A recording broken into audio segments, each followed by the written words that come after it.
Exposition, an LMC Experience original podcast. Welcome back to the Exposition podcast. I'm your host, Micah. Angela Davis is my favorite author, Sims, and I'm here with my co-host, T. Hello. And we have a very special guest today, Adrianna Simone, professor of ethnic studies, if I'm correct, right? Yeah. Dramatic and pause. social justice studies. In Yeah. social justice studies. Incredible. Why don't you say hi to the audience? Hi. Anyways, all right. We're going to start now. Are you ready? Yeah. Okay. All righty. So what got you started with social justice studies and also ethnic studies as well? I kind of have a unique story getting there. Just tell us it. Come on. So I struggled for 13 years with a very bad speech impediment that I still have. And it's part of my story. And as I was growing up, I was very lonely because no one could understand me. And I used to write a lot because that's how I communicated. And in third grade, I believe full-heartedly that this teacher saved my life because I can't really express how lonely of a childhood it really was. And she saw that I would sit on the sidelines crying during recess and trying to hide it. And she took me to the library and said that I could find friends in books. And so I became an avid reader. And in 7th grade was when I made my first real friend. Her name is Romy. And she told me that I was a really good writer. And so I decided I wanted to be an English professor, that I had to get a PhD in English from 7th grade. So I didn't get into ethnic studies and social justice studies until graduate school, when I was doing research on post-colonial studies in my English department and postmodernism. And I happened to fall across a book by Michelle Serros called Death, Identity, and Chicana Falsa, Death, Identity, and Oxnard. And I read it, and then I reread it again, and I realized I was in the wrong field. And I decided, as I was finishing up a master's in English, that I didn't want to continue to do that kind of work in an English department, and that I wanted to move to ethnic studies. Gotcha. That's very interesting. So where'd you go to school for ethnic studies or English as well? I went to what is now Cal State, Cal Poly Humboldt, but it was Humboldt State when I was going there. And then UCSB, University of California, Santa Barbara. So, That's great. All right. Now time for the actually hard questions, okay? All right. So our ethnic studies department, brand new this semester, right? Yes. It's taken about 6 years to even create this department. Why has that been? Because I've heard, at least because I last semester I was part of I would go to the academic senates every time, and there's a lot of whispers of systemic racism because of this. And what are your thoughts on it? I wonder how you feel about at least how it's been taken so long. I want to see your thoughts on it. Sure. I would preface with the understanding that I don't know if you want to call it the battle for ethnic studies, but the demand for ethnic studies has been here much longer than 6 years. So in order to understand what I got into by accepting the job I accepted as a full-time probationary faculty member, I did a lot of research, and I spoke with a lot of faculty members and classified members about the history. And so LMC has been demanding its own ethnic studies department and ethnic studies faculty members since the early 1990s or mid 1990s. So it was long before I even got hired for the position. And I think that people who have been fighting for it, I think sometimes they left because of the amount of emotional labor and physical labor involved with trying to institutionalize something that is controversial to some people. I'm not quite sure. It depends on who you talk to. There's different excuses for why it wasn't established more firmly in the past. And in terms of my tenure since getting hired, I could see the exhaustion because I felt it. And I had 2 kids along the way too. So I think that helping educate people on what ethnic studies is, and so you mentioned some of the discussions, I think people don't want to talk about racism, and so that can be awkward because people can say, well, I'm not racist, but they can still participate in racist structures.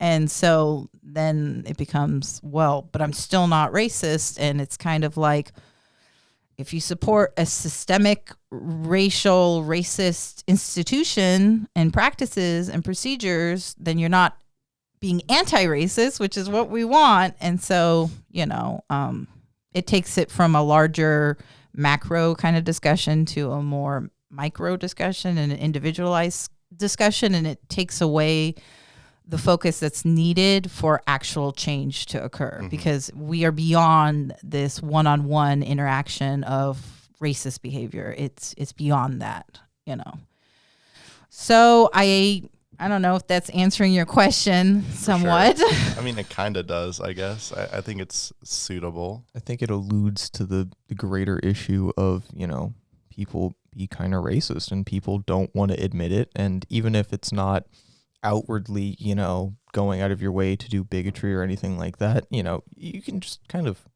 you can ignore things and then just let the more corrupt aspects of the institution play out. Like, yes. I know, for sure. Like, I know there's that proposal to hire a consultant to investigate why we didn't get an ethnic studies department. Feels kind of counterintuitive to hire someone to consult on why we didn't have one rather than just, pointing out the people who had probably stopped it previously, because I'm sure that if you go and backtrack, you can find the people who turned it down before rather easily. Like, I found most of the information on ethnic studies just casually scrolling through the documents submitted from the academic senate on the website, so I can't imagine it's information that you can't find. And even in light of that, people will still deny that anything ever happened, which is insane. I mean, what was it? I don't know if you'd know this, but I was talking to a few people, and someone had brought up the racist proto-fascist group that was on campus at one point that had did you hear they built the Berlin Wall? Yeah, built a Berlin Wall, put the F word on it, and then proceeded to say that it wasn't supposed to be a sign of like bigotry or hatred, but you put up a big wall in front of the Pride Club and you're getting a certain message across. And I feel like it took a whole semester for them to get kicked out. Like, if it takes a whole semester for something like that to get shut down, then I think that speaks volumes to the people who are in charge of shutting things like that down. And what was the reason that it got to stay? What was the reason? I actually don't know. It was prior to my time being here, so that is just the great question left unanswered. I would assume, at least, because I think there's a very interesting guy. He has this psychology. The guy who did the Stanford prisoners experiment, right? Yes. It's about having the institution being like, the racist thing instead of actually the people who are in it. They just so happen to be participating in it because the system is more the issue. How would you take that, at least that view? Because there's a lot of people, I think, that believe that. I'm not going to say that I believe that, but... Well, I mean, my guess on why it was perhaps left, and this is not founded on any kind of data, but why it was left up is oftentimes you hear people spew, well, freedom of speech. For sure. Or academic freedom, or, it's our right to say how we feel, and you just have to listen politely. And I don't believe that is true. You cannot be silent in the face of something that is wrong, and any group that lets something that's wrong stand is contributing to it, whether they believe it or not. I think that's a very interesting stance, because I do agree, like, just to get that out of the way first, but I think that's also kind of the issue with a lot of not only, small microcosms of things like this happening, like LMC, but also like wider institutions like, capitalism. Like, we kind of, as a society, we let, like a 0.01% of the population control 40% of the country.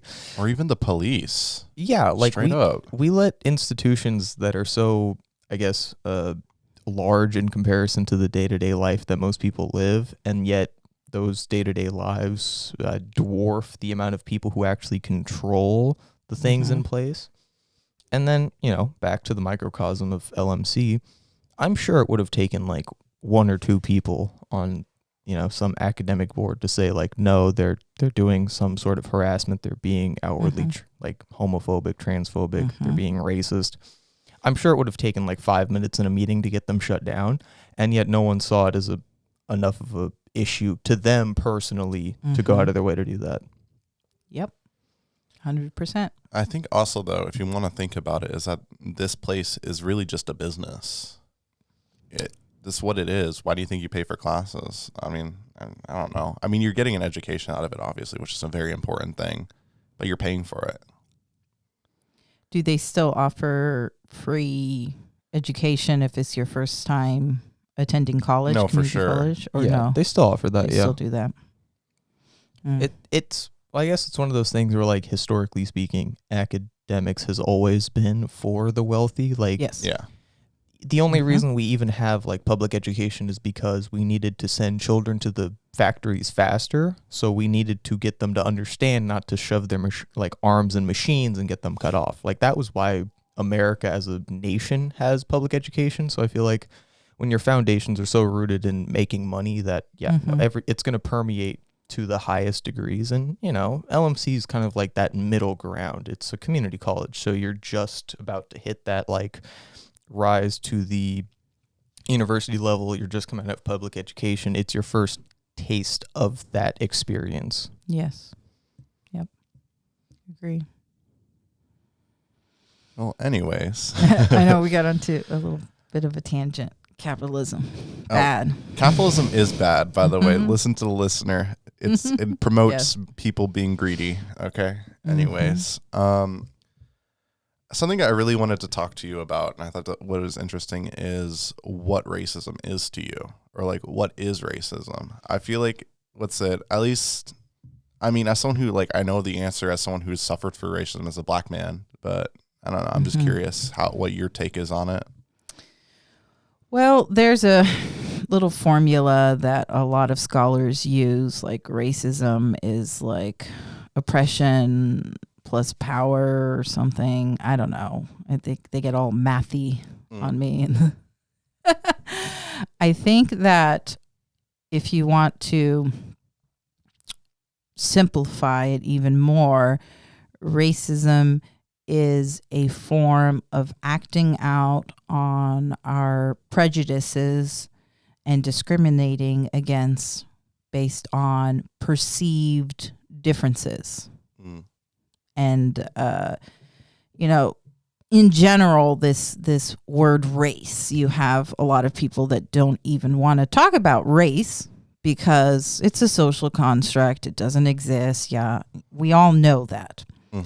However, there are very real lived experiences regarding race.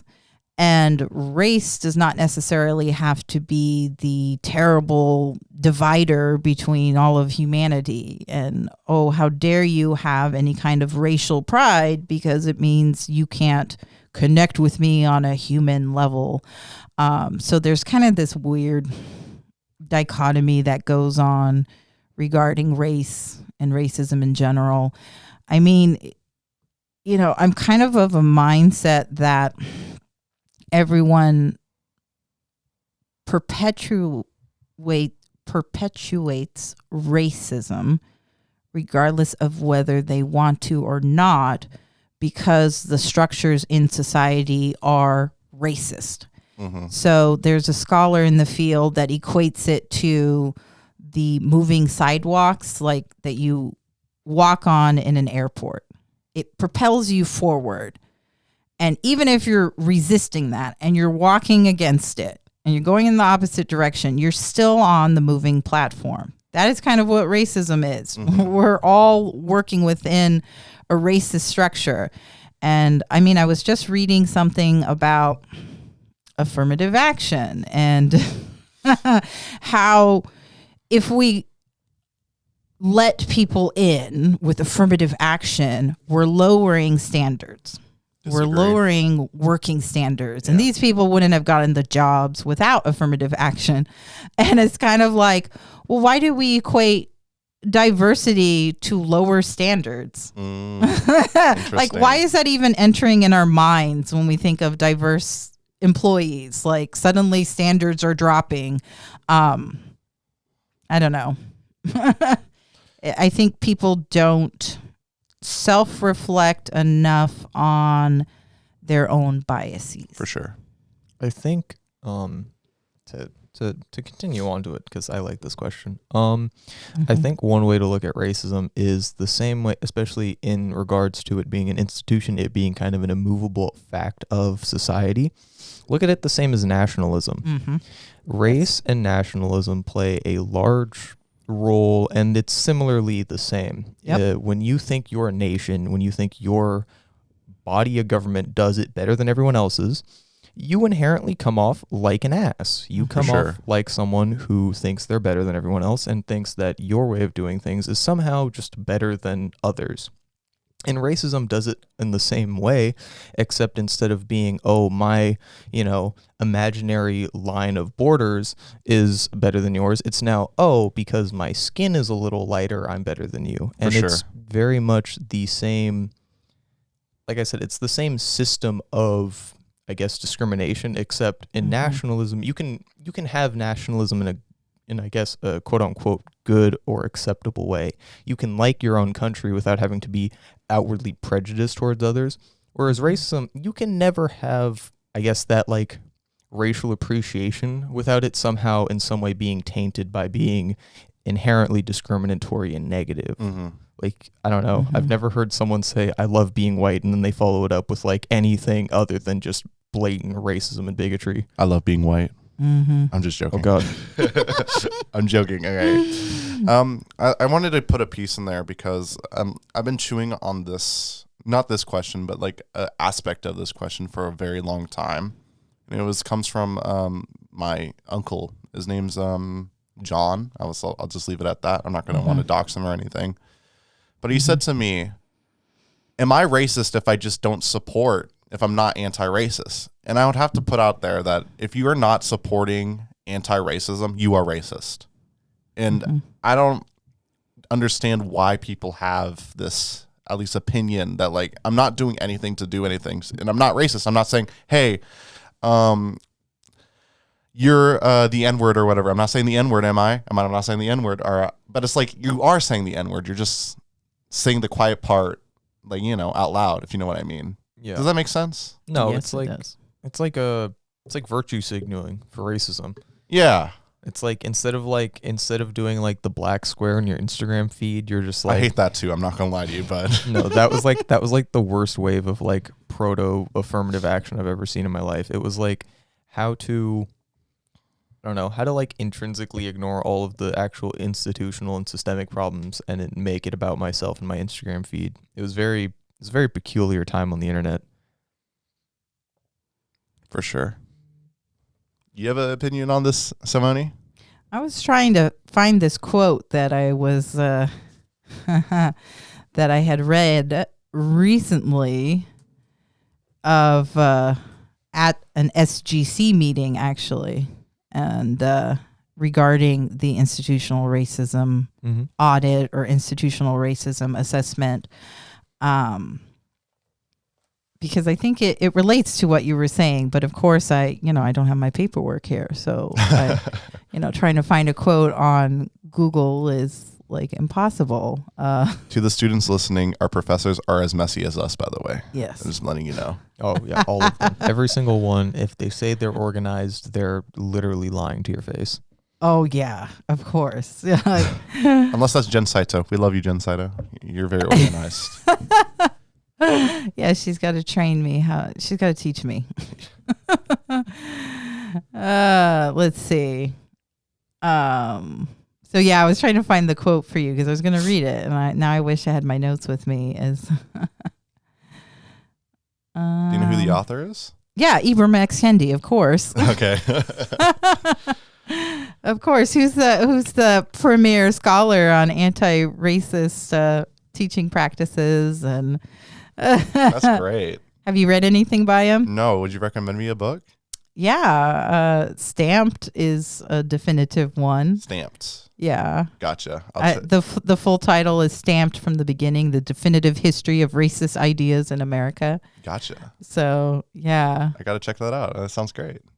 Maybe I'll just sum up what he says. So basically, here we go. Yes, I knew I was going to find it. Gotcha. Nice. Okay, so I went to SGC and I went twice. Mm-hmm. I run the General Education Committee, and so that meeting is right before the SGC meeting, and I went twice in support of our institutional racism assessment proposal, and I only got to speak in public comments, and so I didn't get to say very much during the actual meeting time, and needless to say, I'm pretty sure it's not being funded this go around with the RAP proposal based on what I heard.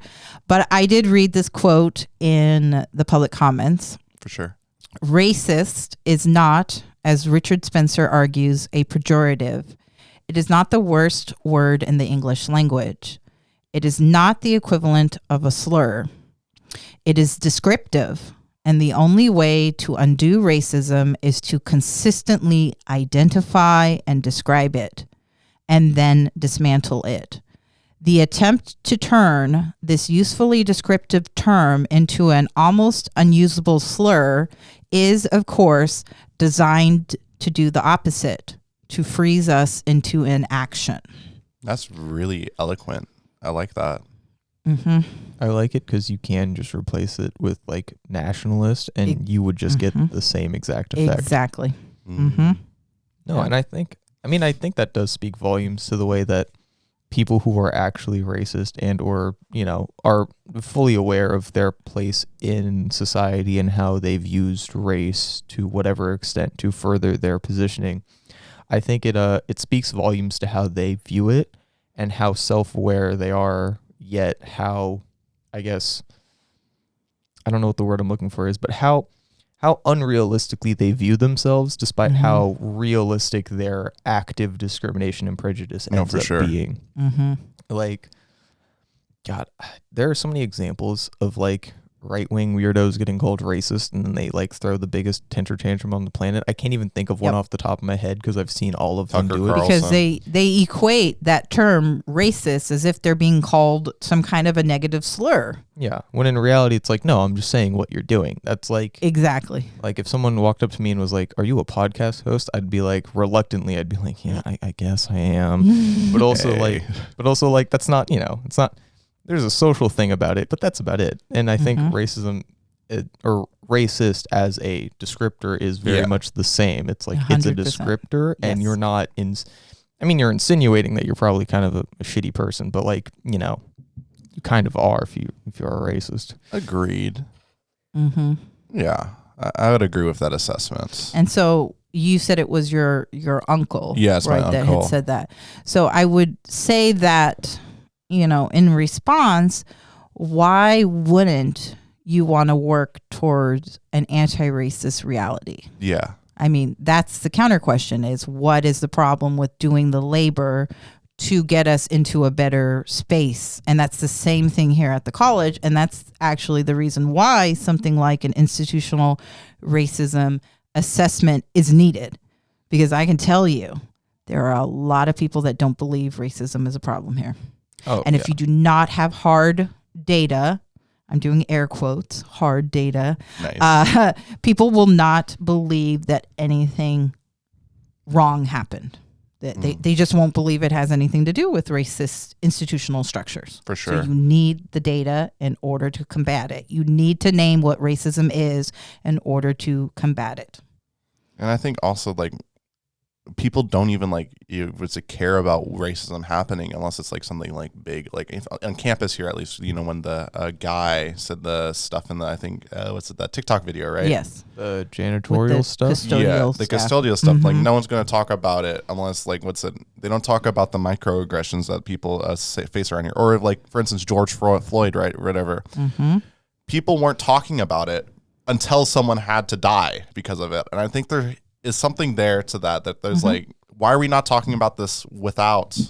I think that actually relates to something we had talked about before, not on an episode, but American blood culture. We love violence. We love that shit. Eat it up on a daily basis. And we do not feel the need to do anything unless we know violence in some way is intrinsically involved. Like, we don't care that people get killed by the police for the color of their skin unless they're actually dead, unless we watch it happen, unless we as a viewer get to see it happen. For sure. It's a weird mechanic in American society, but for some reason we just allow it to exist. Like, we don't really question it as a core foundational. Because we need protection.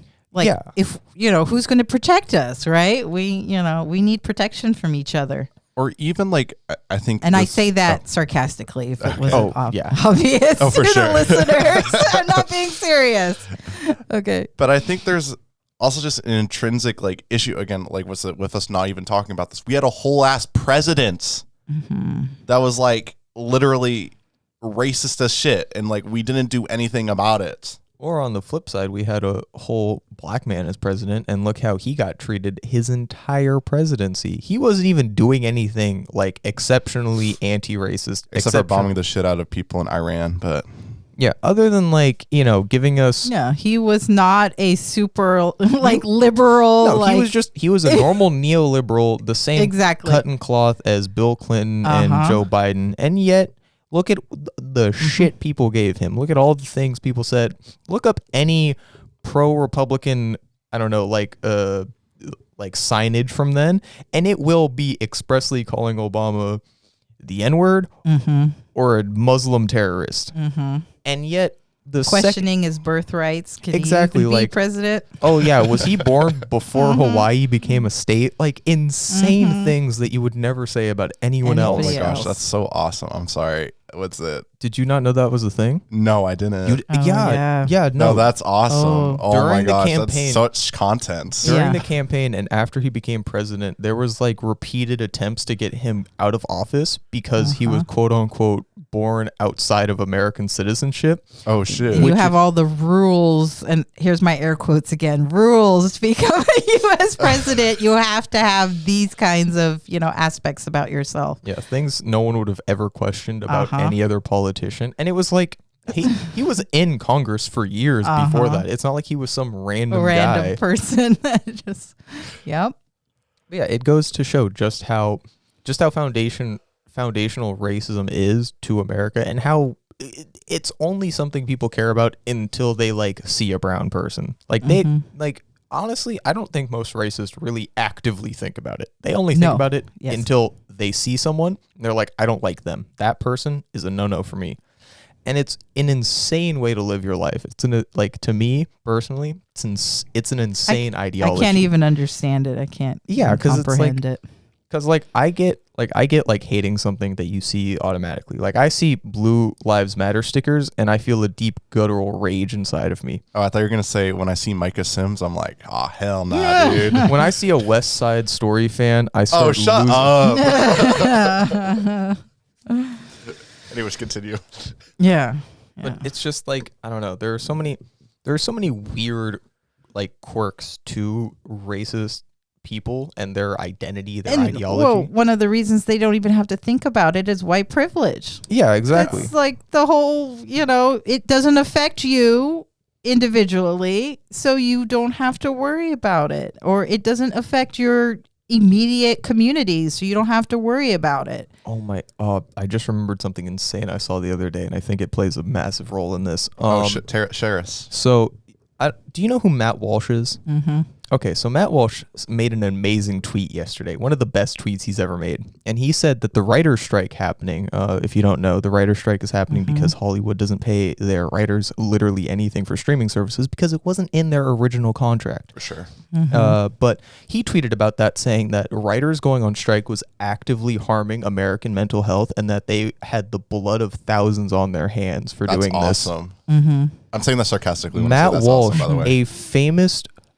Like he is a self-described theocratic fascist, and he said that writers striking was going to kill people.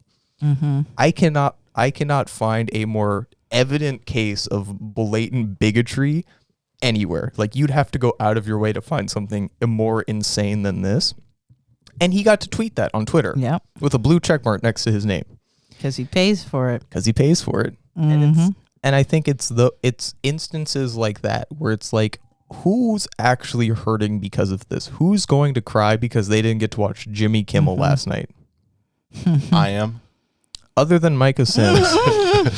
Jimmy Kimmel's one of my favorite talk show hosts, so don't even talk shit up on Jimmy Kimmel, okay? He might be so libbed up, but I love that man, okay? Yeah. No. I'm feeling for them. I was looking at some news about the writers and their strike. I'm like, come on. Let's see what happens. Oh, and I mean, if it's anything like 2007, it's going to be a much more advantageous deal for them than the studios. For sure. Yep. Anyways, a really big left turn. Oh, yeah, go for it. Dave Chappelle, okay? Before he became transphobic, okay? 2003. First episode of Chappelle's Show. He has this episode called the black white supremacist is a black guy that's like blind and he doesn't know that he's black and he's like this racist piece of crap. I want to hear your thoughts on that. I can't get back past the transphobic stuff. It's a big bar. Yeah, I just, I've people that, you kind of liked and now you like don't like. It's like once you see the transphobes, you can't unsee them. For sure. Shout out J.K. Rowling. I know. Oh my gosh, I know. And I'm just like, and all I hear is, she's still a good person, or she still created wonderful art. Can you love the art but hate the artist? And I'm like, not when the art is making her what? How much is she worth right now? $1 billion. Yeah, money speaks, and money is powerful, and she is like, for the listener who's definitely in Generation Z, Kanye West, the biggest case of just a black man turning on everyone. And he did it for what? To get on Alex Jones post Sandy Hook trial. He was on Tucker Carlson too. Okay, he was on Tucker Carlson before the Hitler was right. I'm not gonna lie to you. I miss Tucker Carlson already. He was content. He was so terrible that I love to hate him. I wish we could deplatform J.K. Rowling. I'm gonna put that out there. No, like Harry Potter, decent series. I don't even think it's like exceptionally good. It's just like it's pretty decent. It's a fun little whimsy, for sure. but it's nothing exceptional. Like Wheel of Time is a better story. Disagree. And you can think that all you want. Lord of the Rings better. I know we're going off of the race topic. Yeah, I know. But I went on to the other side. But, I just watched a ContraPoints video about... Ooh, you're a ContraPoints fan? Yeah. High five. So is Hell LB yeah. Green. God, everyone's a ContraPoints fan. We were just watching the one on Incel earlier with the ASC, your Associated Student Government. I pulled it up because I was like, hey, I watched this oldie from 2018 recently. I was reliving some of the older videos, but I mean, she just did a piece on how terrible another piece, because she's already done one on J.K. Rowling, right? The interview. Oh gosh, what was it called? She went on. The witch trials. Yeah, the witch trials. Yeah, that was good. Yeah. Anyone who hasn't watched ContraPoints, you got to go out there and watch. Yeah. I agree with you. I'm sorry. I love her stuff so much. Yeah. No, no notes. She's just the best. She's just the best. And I'm a straight man, okay? Yeah. And she's like one of my favorites. Yeah. Cross the gender spectrum cosign right here. Yes. Yeah. Yeah. So, I mean, I will say this, that humor, regarding Dave Chappelle, humor can be a powerful tool for, resisting different, forms of racism, sexism, whatever the ism happens to be.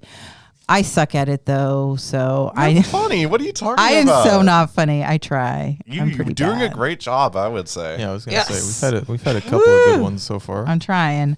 I get really serious, but I have mad respects for anyone that can use humor as a subversive tool, because I think that's one way you pull in the masses. And of course, Natalie does an amazing job with that, for ContraPoints. So. I would say the same thing with music as well. Like look at something like "This Is America" by Childish Gambino, especially. I mean, that one not as much because I think you could even make the same case for early Kanye if like Nah. because like think about it like I guess we'll try to go with you here. Where you go? let Where are you me taking Bill this? Clinton doesn't care about black people. Yeah, no, like when he was that's Kanye West going on like national television talking about how like the president didn't care about black people, like that's in a moment of a musician using their platform for a genuine good. Whether he meant to do it for good or not, debatable.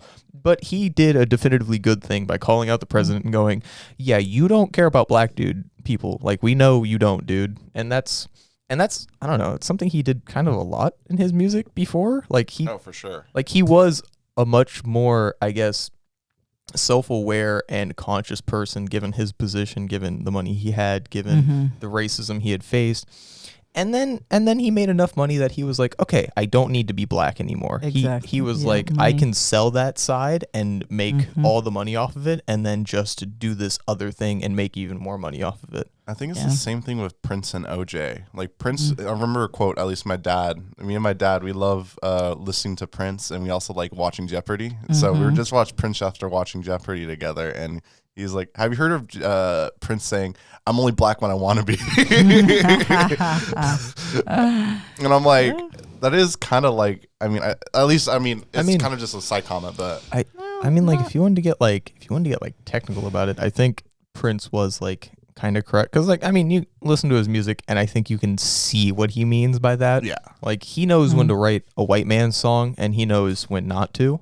But I think another big thing about someone like Prince especially was that he was just kind of ahead a lot of the conversations. Like I use like he him pronouns for Prince because it's just what everyone does, but like I think Prince was like one of the first like non-binary people just out there in the public eye, especially looking at his later stuff when he started going by, what did he start going by? I cannot remember. It was the symbol. Like he was actively trying to break that binary. And I think it was just he was doing it way too early for like American society to understand, because no one knew knew what he was doing. Everyone was very confused by it. I don't want to cut off Adrianna Simone real quick, but I just wanted to interject real quick. Go ahead. I disagree with you. I think that the person who broke the gender binary, at least like in popular culture, was David Bowie. Oh, yeah. 1960s. Yeah. Okay, Bowie. Yeah, no, Bowie was another big one. Yeah, no. But I will say Prince for his time was like, I guess, the big like main attraction doing that at the time. But yeah, no, Bowie definitely did it before. Anyways. No. I'm listening. I agree with both. I think anyone breaking binaries. I mean, that's one of the things I teach in my classes is like anytime you fall into a binary, good and evil, black and white, male, female, you're in the wrong space. Binaries don't really exist. Everything's on a spectrum. So if you are equating things to one or the other, you got to pull out of that space. For sure. It's not a good place to be. Yeah. All right, let's get back on the race topic. I'm I know. sorry. We're We're really far off. That's such a quote to drop. Back on the race topic. Hey, if anything, we're showing the interconnectedness of these topics. Oh, for sure. Sure. We got from Dave Chappelle and J.K. Rowling's transphobia to all the way to Prince and the non-binary. Okay. That being said, As Do much we as wanna- we do want to get back on topic, We should get back to the race topic, but we are at like above the time. Okay. We've definitely gone past our We time. can always do a part 2 another time. Oh, we could do a part Always 2. do it Yeah. part 2. Always. Anyways. Oh, no- wait. Yeah, I'll do the little part you normally do. Yeah, go ahead. Okay. Is there anything you want to shout out? Is there anything you want to mention specifically? Any classes, clubs, programs, events? Well, we have quite a few new classes coming out from our department this fall. We have our traditional social justice studies ones that are being offered. So intro to LGBTQ plus studies. We have the intro to social justice studies, and we also have intro to race and ethnicity. And then the ethnic studies classes, we have our usual introduction to Black studies, but we have some new ones, including critical thinking and ethnic studies. And what was the other one? Introduction to ethnic studies. So Nice. those are 2 new classes that we haven't had yet. We're still waiting to hear back from the state on our Asian American Pacific Islander class, on our introduction to Chicanx class, and our introduction to Latinx class. And we have a critical race feminisms class that that sounds hopefully cool. is coming through as well. We have like 6 at the state waiting. No, that's great. So they would be offered in spring 2024 if we find out that they're approved in time for scheduling purposes. And so we'll start transitioning them in. Clubs, there's a new Asians United Club. And I think I might be co-helping Abby with it. So we're going to talk about it after Academic Senate next week. And I'm excited for the students. And of course, today over at CCC is the APITA graduation, first ever in our district. Hell so yeah. shout out to the students. They're going to get their special stoles to wear at their specific college's graduation.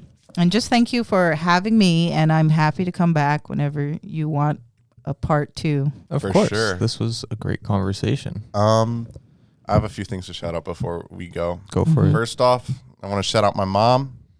Love you. Mom shout out coming back. Let's go. Yeah, mom. I want to shout out T's mom. Interesting shout out. My mom doesn't normally get a shout out because she doesn't listen to the podcast, but shout out to my mom. Shout out because to your mom. I'm sure she'll Now I feel eventually like watch I it. need to shout out to my mom. Y'all are Adrianna. awesome. Shout out to Adrianna, being a mother of 3 or 4. 3. 3? Mm-hmm. I should have just said 3. I was going to say that so confidently too. Yeah. Shout out to moms all over the world because your mom deserves it. All right. That's all I have for today. I'll see y'all next Tuesday when we post another one Tuesday. Bye. Bye. Bye.